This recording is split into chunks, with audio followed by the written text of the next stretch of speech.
Hey, what's up, everyone? It's Dark Pole Algo. Thanks for joining me on another Saturday weekend watch list recap. Today, we're going to go over our picks from last week, go a little bit into each one, see how they did, and just kind of show a little bit about what we do. This is going to be a recap video, nothing super special, just to just show that we actually follow up on what we say we're going to do. So, with that being said, all I ask in return is you hit that like button, go ahead and turn on subscribe. Wow, I forgot about all of that. So let's take two, right? Hit the like button, subscribe, go ahead and turn on notifications, that little bell icon over there, so that you're notified anytime we come out with a new video. With that being said, we're going to do a quick intro. And yes, I promise you, we're going to redo the intro. Yes, it's coming soon. New intro coming soon. See y'all in a minute.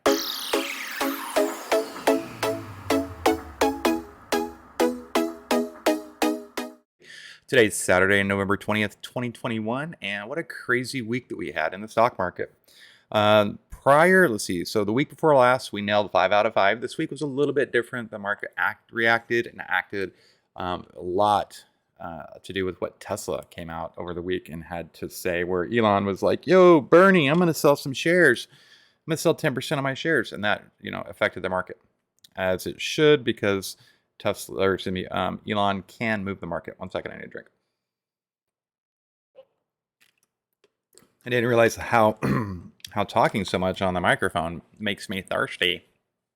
So with that being said, I'm going to hop right into it. This is going to be a real quick recap video. It's going to go over the top 5 stocks we picked last week. I reviewed the Chinese ADRs as well as the indexes, specifically SPY, IWM, and QQQ. Since it is a recap, it's just to let you know, hey, how we're doing, and then we will get on with this upcoming week. So with that being said, the picks that we had last week included Lululemon. Lulu was the stock that kept giving, right? We're going to call Lulu the Thanksgiving stock. Why? Because we had multiple chances to play Lulu. As a matter of fact, let me just drop this piece right here. 9, 5. I got to figure out the right time frame. I think 312 might be a good one. And just because I want to show more than like 2 candlesticks, I might have to drop down to 79 minutes. 78 looks pretty decent. I think that gives us the open and then the rip. So Lululemon.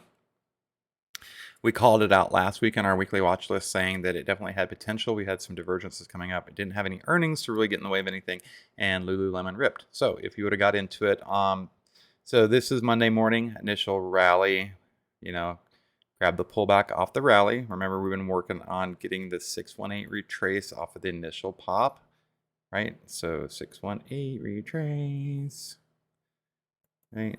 From low to high, rally, pullback, 618 retrace, even touch the 50%. So if we got in at this level here, right at 456, rally all the way up to 485 for $28 or 6.29%, then we could have played the downside, right? Back down to support, right? Which is 127, rally up, blew out top, back to 127. We could play the downside there. Chop fest. Great opening on Thursday for a run into Friday, and then a little bit of sell-off. So definitely could have played the up, the down, the up, right? 3 times Lulu, $28. Very good stock. Liking Lulu out into the next couple weeks as well. We're going to keep an eye on it. It is that type of year, or that time of year, where retail, I think, is going to thrive. So we will definitely keep an eye on some of those. I'll be looking at Dillard's and some of the other stocks in that sector this week, just personally. All right, NCS, Norfolk Southern Corporation. This was a failed breakout. We were looking to go long on this. We chopped all week up into Thursday. We just really chopped. Could have made a little bit of play. Could have played a little bit from 272 to 277 on Wednesday, or even on Thursday. But the big move was to play Thursday into Friday. This is after hours, so we had a massive drop. I don't know if they came out with news. We could look for a potential bounce recovery play on NCS. I'm not gonna. I mean, let's see. It was a $5 move. So anything over that's a $5 move and above, we're definitely going to consider that a win. So AMT, American Tower, they came out. They had some news. Definitely wrecked our position that we thought we were going to go long on this. Could have definitely looked at like, so this is Friday going into Monday, right? This is Sunday night. Monday they had some news come out and they just bounced, right? Dead cat bounce.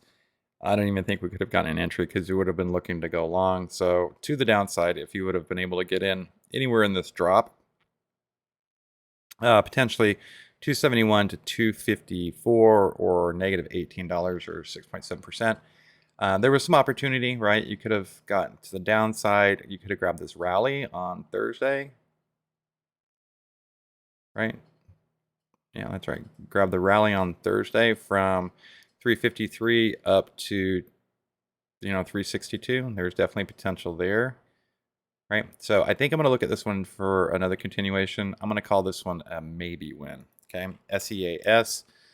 So I learned some information about this company after the briefing that it's kind of changed my opinion on wanting to participate in the prosperity of this stock. So personally, I probably won't be trading this stock again. Okay, just because I didn't realize that it was SeaWorld and all this. Anyway, personal opinions. But the chart in front of us, you could take the rally from 62 to 65, right?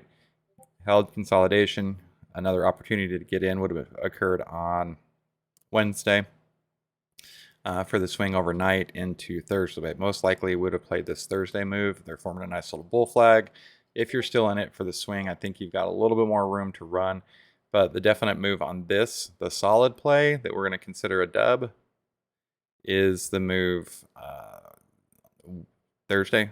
We're going to do the Thursday move. Come on. So the move on Thursday was 6.5% or $4 for that move Thursday, swinging into Friday. If you would have just played the day trade on Thursday, you could have definitely got, $3 move out of that. So SEAS, I'm going to consider that a win. It followed our plan. MTCH, another one that failed to follow through. This one, we'll have to look at the algorithm, but this has just been downtrending. So did the algo decide to turn around and follow it, or do we just have more continued divergence? So look, that is still actual divergence. So there's an opportunity to play this stock once the divergence holds. I think we're looking better this week than we were last week to get some of that divergence. So if you had gotten into Mitch anywhere, we want to break the 200. It didn't do that. It's at a buy opportunity. We've still got that divergence. That divergence is going to have to play out at some point. If you did play the downside of Mitch coming in on Monday morning, right? Could have played the little rally from 147 to 149, but the move was definitely to the downside from 150 down to 140, right? Well, $10 move, right? $10 move or 6.83%. We'll consider that a win. Moving on. So as far as the indexes or the ETFs, or we'll just do it IWM. So IWM had the most potential and the most disappointment as far as I'm concerned, right? So IWM's just been steady downtrending for a couple of weeks now. So have we found a bottom? Well, we may have. So this is going to be really dependent on what small caps do this week. So IWM starting out on the 15th, initial drop, right? Consolidation pop, drop, pop, drop, pop, drop. So playing the pattern, if we would have got in anywhere off of this high down to this low, there we go, down to the low, out and over 7%, or excuse me, $7 or 2.8%. Okay, Spaghetti Spy, Spy. What's Spy been doing? Spy's been doing the deed. It is chop, muck, chop fest, right? Nice rally on Tuesday to sell off through Wednesday, right? Overnight high to sell off on Thursday, massive sell-off on Thursday. If you would have caught this bottom and caught the run back up, which most of us probably would have, right? 3.5%.